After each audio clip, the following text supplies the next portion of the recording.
Assalamualaikum warahmatullahi wabarakatuh. Alhamdulillahirabbil alamin wassalatu wassalamu ala asrofil anbiya'i wal mursalin sayyidina Muhammadin wa ala alihi washabihi ajmain. Amma ba'du.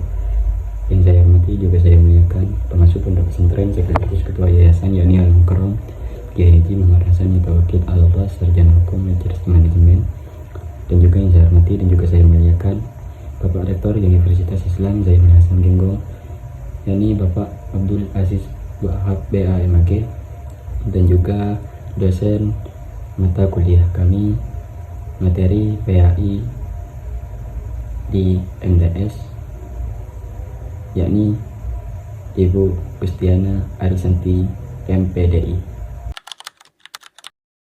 Pada kesempatan kali ini kami akan mempresentasikan tentang rencana pembelajaran 1947. Rencana ini merupakan salah satu kurikulum awal di Indonesia setelah kemerdekaan. Jika kita melihat dari latar belakangnya, rencana pembelajaran ini muncul pada masa pasca kemerdekaan, ketika Indonesia baru saja lepas dari penjajahan. Oleh karena itu, pendidikan saat itu sangat dipengaruhi oleh semangat untuk membangun bangsa. Nilai-nilai yang ditekankan adalah semangat kebangsaan, serta berlandaskan pada Pancasila sebagai dasar negara. Selanjutnya, dari segi hakikatnya, rencana pembelajaran ini berfungsi sebagai pedoman dalam dunia pendidikan. Artinya, kurikulum ini menjadi acuan bagi guru dalam mengajar. Selain itu, sifatnya juga dinamis, yang berarti dapat berkembang dan menyelimuti seperti menyesuaikan dengan kebutuhan zaman saat itu.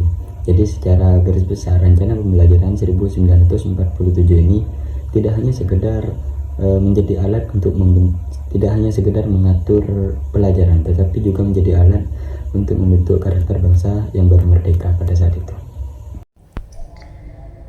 Selanjutnya, saya akan menjelaskan tentang struktur, mata pelajaran, dan peran guru dalam rencana pembelajaran 1947. Dari segi struktur, pendidikan sudah dibagi ke dalam beberapa jenjang, yaitu sekolah dasar, sekolah menengah, hingga perguruan tinggi. Selain itu, guru juga menjadi bagian penting dalam sistem ini sebagai pelaksana utama pembelajaran. Untuk mata pelajaran yang diajarkan meliputi bahasa Indonesia, berhitung, sejarah, serta ilmu alam dan seni. Mata pelajaran ini dipilih dengan tujuan agar siswa memiliki pengetahuan dasar yang cukup, sekaligus mengenal identitas bangsa melalui bahasa dan sejarah. Kemudian, peran guru pada masa itu sangat penting. Guru tidak hanya sebagai penyampai materi, tetapi juga sebagai fasilitator, motivator, dan pembimbing. Artinya, guru membantu siswa memahami pelajaran, memberi semangat belajar, dan membimbing mereka dalam perkembangan karakter. Dengan demikian, guru memiliki peran yang sangat besar dalam keberhasilan pendidikan pada masa itu. Bismillahirrahmanirrahim. Di sini saya akan melanjutkan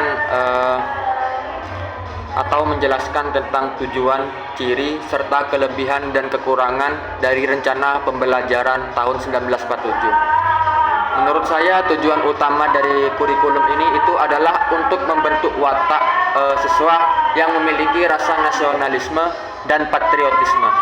Nah, hal ini itu menurut saya sangat penting dikarenakan pada saat itu Indonesia masih baru merdeka. Nah, sehingga dibutuhkan generasi yang cinta terhadap tanah air sendiri. Nah, adapun ciri-ciri pembelajaran yang sederhana, yang maksudnya lebih menekankan pada aspek afektif atau sikap siswa, serta bersifat kontekstual, artinya disesuaikan dengan kondisi kehidupan sehari-hari siswa atau murid. Nah, dari segi kelebihannya, di sini menurut saya itu kurikulum ini sangat baik dalam membentuk karakter dan semangat kebangsaan siswa. Namun, ada juga kekurangannya atau efek negatifnya, yaitu pada aspek kognitif yang masih lemah serta sistem evaluasi yang belum maksimal. Menurut saya seperti itu. Nah, Sebagai penutup, dapat kita simpulkan bahwa rencana pembelajaran tahun 1947 itu merupakan langkah awal yang sangat penting dalam dalam dunia pendidikan di Indonesia. Nah, meskipun masih memiliki kekurangan, menurut saya kurikulum ini bisa dibilang cukup berhasil meletakkan dasar bagi perkembangan pendidikan di Indonesia selanjutnya. Mungkin cukup sekian pembahasan dari saya, kurang lebihnya mohon maaf. Assalamualaikum warahmatullahi wabarakatuh.